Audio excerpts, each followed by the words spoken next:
সন্ধে 6টার সময় বৃষ্টি বন্ধ হওয়ার পর বেশ কয়েক ঘন্টা পেরিয়ে গিয়েছে। পরিস্থিতির কতটা কি উন্নতি হয়েছে, নাকি একই রয়েছে, নাকি অবনতি হয়েছে, পুরোটা তুলে ধরবো আপনাদের সামনে। 3 প্রতিনিধি সরাসরি আমাদের সঙ্গে রয়েছেন। কৃষ্ণেন্দু অধিকারী রয়েছেন ব্রতদীপ ভট্টাচার্য, উজ্জ্বল মুখোপাধ্যায় আমাদের সঙ্গে রয়েছেন। আমি শুরুতে কৃষ্ণেন্দু, এইটা তোমার থেকে আমি বিস্মিত হচ্ছি। কৃষ্ণেন্দু, তোমার পেছনে পুরোটা অন্ধকার কেন?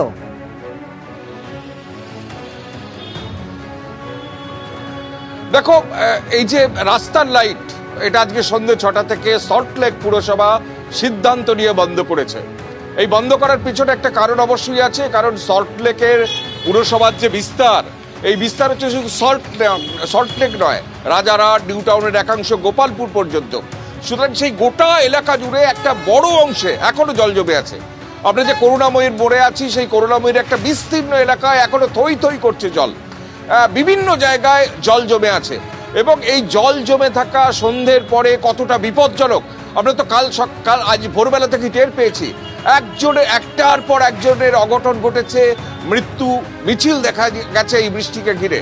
সল্টলেক পুরসভা কার্যত স্বীকার করে নিয়েছে এখনো জল সরাতে পারা যায়নি এবং প্রায় 70% এলাকায় জল আছে, এমনটা চেয়ারম্যান দাবি করছেন। আজকে সল্টলেক পুরসভায় বৈঠক হয়েছে, সেখানে চেয়ারম্যান ছিলেন, ডেপুটি মেয়র ছিলেন, বড় চেয়ারম্যান ছিলেন এবং সেখানে সিদ্ধান্ত নেওয়া হয়েছে আজকে আধিকারিকদের সঙ্গে বৈঠক করে যে আজকে সন্ধ্যে 6টা থেকে যতক্ষণ না পর্যন্ত এই জল সরে, অর্থাৎ সকালের রোদ যতক্ষণ না পর্যন্ত দেখা যায়, দিনের আলো যতক্ষণ না ফোটে, ততক্ষণ পর্যন্ত এই রাস্তার লাইট, স্ট্রিট লাইট বন্ধ রাখা হবে।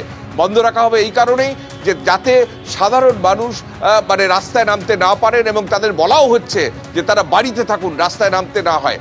এমনকি কলকাতার পুরসভার মেয়র তিনিও বলছিলেন রাস্তায় নামতে, আজকে অন্তত বারণ করছিলেন।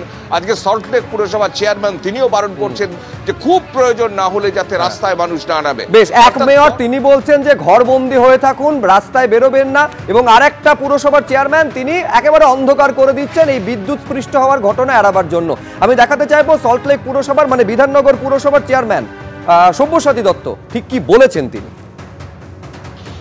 কোথাও যেন কোনো মানুষের জীবনহানি না হয়, সেই জন্যে আমরা সেটাকে অগ্রাধিকার দিয়ে মাননীয় মুখ্যমন্ত্রী যেটা বলেন এবং আমরাও সেটা একমত যে মানুষের জীবনের মূল্য সব থেকে বেশি, সেই জন্য মানুষের জীবনকে অগ্রাধিকার দিয়ে আমরা চাই মানুষ যাতে জীবনহানি না হয়।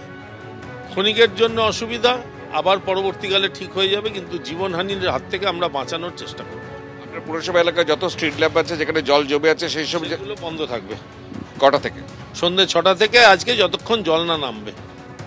মানে সন্ধ্যে 6টা থেকে যতক্ষণ জল পুরসভা নামাতে না পারবে ততক্ষণ পর্যন্ত বিধাননগর পুর এলাকার সমস্ত স্ট্রিট লাইট বন্ধ। এই সিদ্ধান্ত নেওয়া হয়েছে বিদ্যুৎ স্পৃষ্ট হওয়ার ঘটনা এড়াবার জন্য। এবার আমি এক একটা জায়গার ছবি আপনাদের সামনে রাখবো। এবার ব্রতদীপের কাছে যাব। ব্রতদীপ, কোন জায়গায় তুমি রয়েছো, কি পরিস্থিতি? গড়িয়াহাটের সম্ভবত ছবি, কি অবস্থা এখন? দেখো সুব্রজিৎ, গড়িয়াহাট মোড়ে আমি রয়েছি।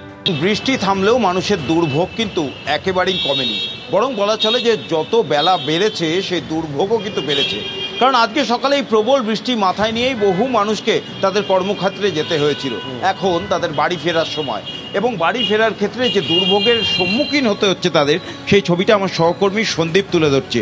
গড়িয়াহাট মোড়ে আমি রয়েছি এবং দেখতেই পাচ্ছ প্রচুর মানুষ রাস্তার উপর দাঁড়িয়ে রয়েছেন, কারণ বাস অমিল, মেট্রো পাওয়া যাচ্ছে না, ট্রেনও অনিয়মিত চলছে। এবং যে রাস্তাগুলি রয়েছে গড়িয়াহাট থেকে, অর্থাৎ রাসবিহারী রোড গোটাটাই তার একটা বিস্তীর্ণ এলাকা এখনও জলমগ্ন রয়েছে। দেশপ্রিয় পার্কের সামনে প্রায় কোমর সমান জল। এমতো পরিস্থিতিতে রাস্তায় বাস পাওয়া যাচ্ছে না, অটো তো একেবারেই দেখা যাচ্ছে না বললেই চলে। বাস যদিও বা বেশ কিছু সময় অন্তর একটা দুটো করে আসছে, সেগুলোতে বাদুড় ঝোলা ভিড়। বহু মানুষ এখানে তারা দাঁড়িয়ে রয়েছেন, দেখতেই পাচ্ছ সকালবেলায় তারা বেরিয়েছেন। কাজে যেতে হয়েছিল নিশ্চয়ই। কোথায় বাড়ি, কিভাবে ফিরবেন? কিভাবে ফিরবেন জানি না, সেটা আমি না, অনেকক্ষণ ধরে দাঁড়িয়ে আছি, প্রায় 10-20 মিনিট হয়ে গেল। তারপর বাস এসে এখানে বলছে দাঁড়িয়ে নেমে পড়ুন, যাচ্ছি না। মেট্রো তো চলছে না, হসপিটালে যাবে, কিন্তু বাস নেই, এখন দেখা যাক কি করা। শুনতেই পারলে যে অত্যন্ত প্রয়োজনে হসপিটালে এসেছিলেন এখন গড়িয়াহাট মোড়ে এসে তারা দাঁড়িয়ে রয়েছেন দীর্ঘক্ষণ, অনেকটা সময় পেরিয়ে গিয়েছে কিন্তু বাস পাচ্ছেন না। এবং যে বাসগুলি আসছে সেগুলো কিন্তু গড়িয়াহাট মোড় পর্যন্তই অধিকাংশ বাস আসছে, কারণ তারপর রাসবিহারী অ্যাভিনিউতে প্রায় কোমর সমান জল রয়েছে। সেই জল দিয়ে বাস নিয়ে যেতে গিয়ে অনেক বাস খারাপ হয়ে যাচ্ছে, অনেক গাড়ি খারাপ হয়ে যাচ্ছে, তাই সেই রাস্তায় কোনো গাড়ি ঢুকতে চাইছেন না। আর অটোর কিন্তু একেবারেই দেখা নেই, একেবারে অটো একেবারে দেখা যাচ্ছে না, বাসের দেখা নেই। যারা কোনো মতে বেরিয়েছেন এবং তাদের কর্মস্থলে পৌঁছতে পেরেছেন, তারা ফিরবেন কিভাবে এইটা ভেবে আতান্তরে তারা পড়েছেন। ফুলবাগানের ছবিটাও এতটুকু আলাদা নয়, কারণ যতক্ষণ উজ্জ্বল আমি তোমাকে দেখছি দাঁড়িয়ে আছো তুমি, একটা বাসকে আমি দেখতে পাচ্ছি না, দু একটা প্রাইভেট গাড়ি এবং বাইক দেখা যাচ্ছে এবং এখনো পর্যন্ত রাস্তা জলের তলায়।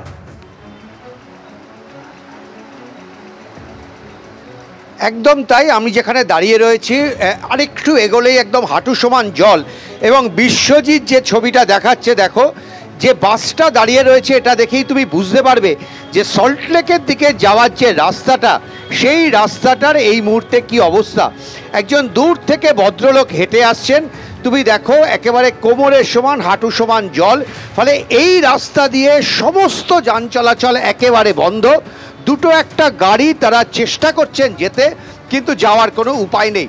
আর তার ফলে এই মুহূর্তে কিন্তু এখানে মানুষের দুর্ভোগ চরমে উঠেছে। যারা মেট্রো থেকে নামছেন তারা বাড়ি ফিরবেন কি করে, কি তারা পাবেন, এটা কিন্তু তাদের কাছে সবচাইতে বড় প্রশ্ন। দেখতে পাচ্ছ একেবারে মেট্রো স্টেশনের সামনে কাতারে কাতারে লোক দাঁড়িয়ে রয়েছেন এবং তারা কিভাবে ফিরবেন এখান থেকে সেটা নিয়ে কিন্তু তারা হন্যে হয়ে ঘুরছেন। আমরা কথা বলবো দু একজনের সঙ্গে।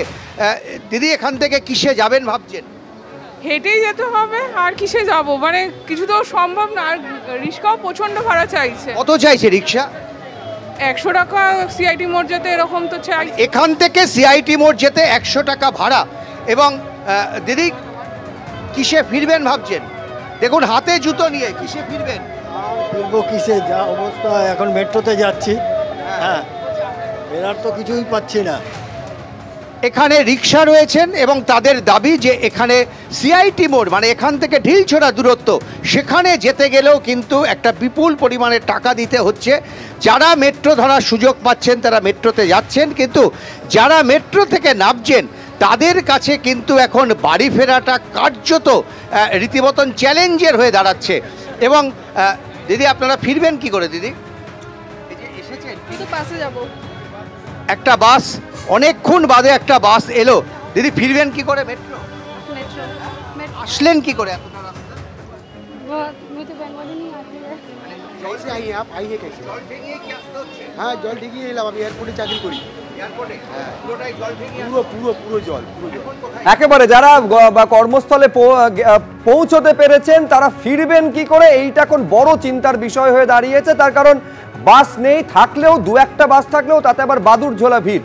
মেট্রো স্টেশনে মেট্রো চলাচল কিছুটা চালু হয়েছে, কিন্তু এখনো পর্যন্ত সম্পূর্ণ স্বাভাবিক হয়নি।